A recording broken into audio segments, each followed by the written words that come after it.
Welcome to Stock Talk with Nico Criticos. Today we're going to be going through the trade desk and doing some stock analysis.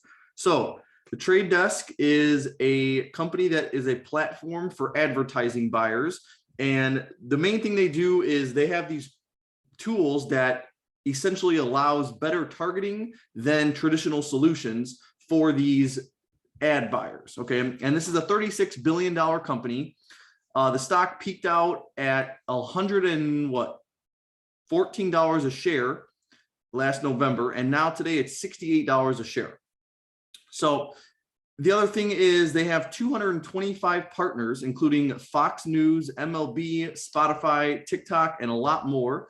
And these are some of the platforms that they can advertise on for their customers. In 2021, they did $1.2 billion of revenue, and this was 43% year-over-year growth. And keep in mind, for 2020, due to the pandemic, there was most companies cut back big on their advertising budget, and that pulled a lot of revenue away from the trade desk, and that's why things came back a lot in 2021, and that's why that year-over-year growth looked so high. In 2022, they also mentioned that they're expecting stock-based compensation to rise. And so that's going to probably dilute shareholders a little bit more. It's going to put a little bit of downward pressure on the stock. And then the other thing I wanted to point out was that they have about 68,000 customers. So we're going to use my special checklist for this. And if it hits at least 13 out of these 18 criteria, we're going to consider this stock a buy. So first thing we have is the stock down or oversold? And I put yes, barely. It's not down that much. It's down a lot from where it was at $114, but it's still, last May, it traded down to $49 a share. And actually, I think that was the day that last May when it hit $50, that's when I bought into it. And then I think I ended up selling right around this $80 mark. But yeah, it's still down on a year basis, down 2% on the year, so it's pretty much flat. And so we'll still consider that a stock that's down. Then we have revenue and net income, and if we look right here, we can see that over the past 4 years, we've seen lots of revenue growth and net income. So revenue has gone from 477 million in 2018 to 2021. They did 1.2 billion. So nice growth there. As far as net income and earnings, we have earnings of 88 million in 2018, and it peaked out in 2020, surprisingly, with 242 million. And then, so I guess I read somewhere that the pandemic hurt their revenue, but I guess it didn't, because the revenue still went up. So they must have still been growing fast enough to outweigh the companies pulling back from their ad budgets. But then in 2021, we saw earnings drop a little bit to 137 million. And so it's been an upward direction though, as far as 2018 to 2020. So we're going to give that a check. Then we have the valuation metrics. We have a price to sales. I put no for price to sales because it's a 23 with 32% growth. So once again, this company is trading at a $36 billion valuation, and they're only expected to do $1.6 billion of revenue, and that's 32% growth year over year. So that's phenomenal. But in my opinion, I think a 16 is more of what it should be. This is supposed to say fair. I think a 16 is more so a fair value, a fair valuation metric for this company. A price to sales of 16 at 32% growth. That's more of how I see it. And so from that metric, I'm going to have to say it looks overvalued. For a price to earnings metric, it also looks overvalued because a price to earnings of 77 with only 3% growth, as you can see here. This is a $69 stock, and they're only expected to do 94 cents of EPS.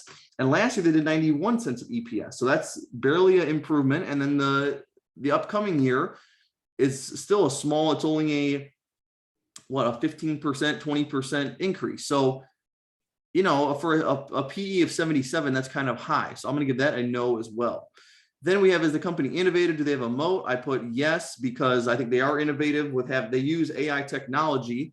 And they kind of, this is what they're doing is definitely innovative by having this platform where companies can come on here and pick out the way they want to spend on their marketing budget, and they can choose which platforms they want to spend on. And they also get like better real-time feedback with more, it pretty much, it gives them data to make better decisions with their marketing spend. So they'll be able to get results back faster and be able to see, okay, this, spending on these commercials really paid off, or spending on this app didn't pay off as well, stuff like that. So I think what they're doing is innovative and helping a lot of companies in a big way. Then, is it a growing industry? Yes. The compounded annual growth rate is 15% for the global digital ad spend. And it has been that for the last couple of years, and it's expected to do that in the future as well. So I think most of us can agree that, how companies spend their money on marketing is important, and companies are going to be willing to pay for that if it means that they can get more efficient results. The return on invested capital is 10%, so that's going to get a yes. Margins, this is this kind of surprised me, because gross margins of 81% is extremely high. That's some of the highest I've seen. Usually if it's like 65 or 70%, that's on the higher end. So 81% is one of the highest numbers I've seen for gross margin. Profit margin of 11.5%, that's very healthy, very nice as well. If we keep moving, we could see cash flow is, I put yes, nearly perfect, because if we look at the cash flow statement, once again, we can see here that everything is strong. Free cash flow, operating cash flow, they're investing back into the company at a healthy rate. Not too much of their earnings is going back. Their end cash position is also getting better. So if we go to cash flow, operating cash flow has gone from 86 million 4 years ago to 378 million in the last 12 months. Investing cash flow is still, they're not investing too much, but they're still investing a decent amount. Financing is small. That's fine. That's healthy. End cash position has gone from 200 million to 750 million. That's good. Free cash flow, one of the most important things to look for, has gone from 61 million, a small drop in 2019, and then a huge rebound back to over $300 million for the past 12 months. So very happy to see that. Then we have this one I thought a lot about, and I decided to go with a no for number 11, diverse revenue streams, because there's different ways to look at this. I like to look at this either as, do they have multiple products or services that they're selling? That is, if one product goes out, they can still make money from the other product. Like, let's say Meta, for example, or let's say Apple, for example. Those companies have multiple different revenue streams, different ways of making money. That's always a good thing to see. And there's that I like to look for, but there's also their customer base and where they get their money from. So we don't want too much customer concentration. We don't want 80% of revenue coming from one customer.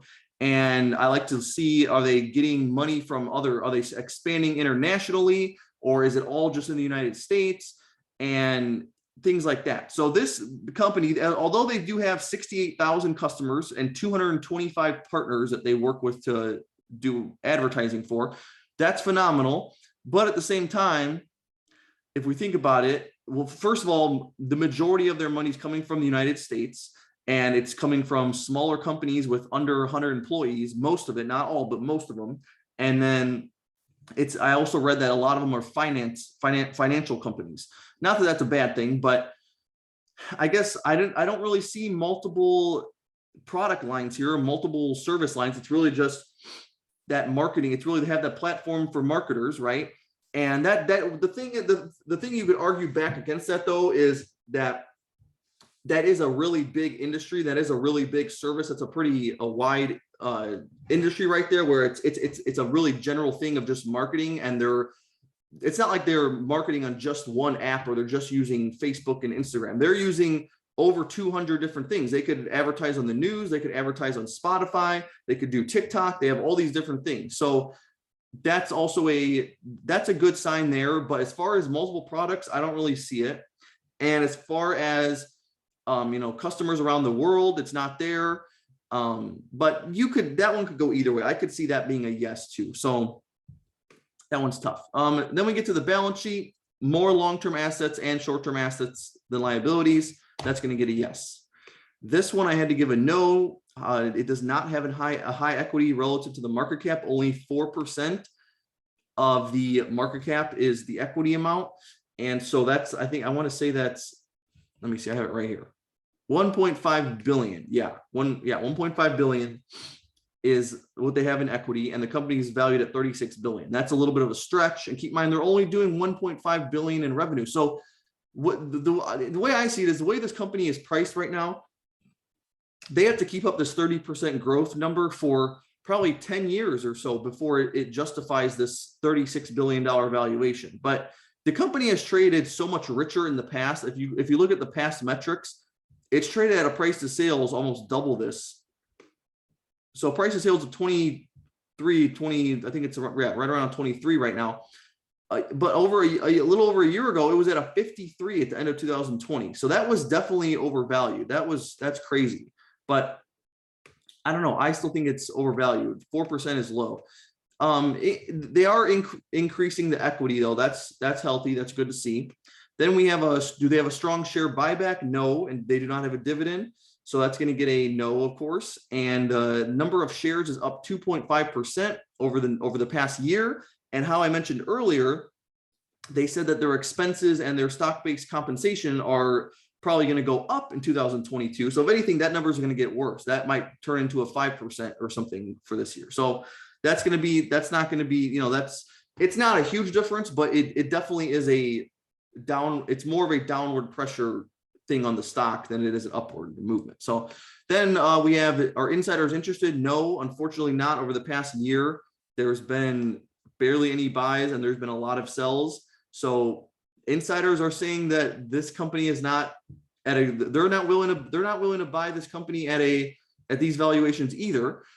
And if it doesn't mean that, then it just means that, this company is over a decade old. So maybe they already have enough shares. Maybe they're happy with where they bought in 5 years ago, because 5 years ago, the stock's still up 1,600% in the past 5 years. So if you were buying the stock at, $5, $10, $20, then yeah, you're probably happy with this $70 mark and you're not interested in buying. But the bottom line is they haven't been buying over the past year. Then if we keep moving, we see that the last one is it founder led, and how's the management team? I put yes. I think it's well run. They have a high gross margin. They have a nice return on invested capital. This is a fast growing company that is profitable, and that is not very easy to find. Most companies like a Palantir or a Splunk, companies like these fast growing data companies doing 30% revenue growth, it takes a while for them to report a profit. This company has not really had a problem with that. So that's very strong. And the CEO right now is also one of the co-founders. So that's good. That counts. And they have tons of several Fortune 100 awards, which also is a positive thing. So all in all, we have a score of 12 out of 18. So unfortunately, it's not going to get a buy. If I was to change one thing to make it a buy, I could probably give number 11 a yes, and that would turn it into 13. But I mean, that's up to you to decide. It's some of these things are subjective. You can determine whether or not you like the management team, or whether you think some of these ratios are too high or too low. But that's just the way I feel. So all in all, I've owned the trade desk before. I have bought this stock, how I said, back when it dropped to $50, because at $50, it's a little bit more interesting. The risk to reward is a little bit better. But at $70, I don't know. There's a good chance that I'll say there's a chance that this stock ends up at $100 maybe a year or two from now. But I mean, for me, I'm just not interested there. I think the risk to reward is not worth it. I think there's better companies out there, or at better valuations. But I do love the trade desk business model and what they're doing. I think they're definitely going to be here for the future, and I think they're definitely going to keep growing and getting more customers. But I'm not willing to pay $36 billion for a company that is only going to do $1.5 billion of revenue this year and only has $1.5 billion of equity on the balance sheet. That doesn't seem like a great deal to me. So that's it. Thank you for watching, and I will catch you in the next video. If there's any stocks you want me to do a breakdown on, let me know, comment down below, or send me a message and I will do that. So thank you for watching, and I will see you guys in the next video.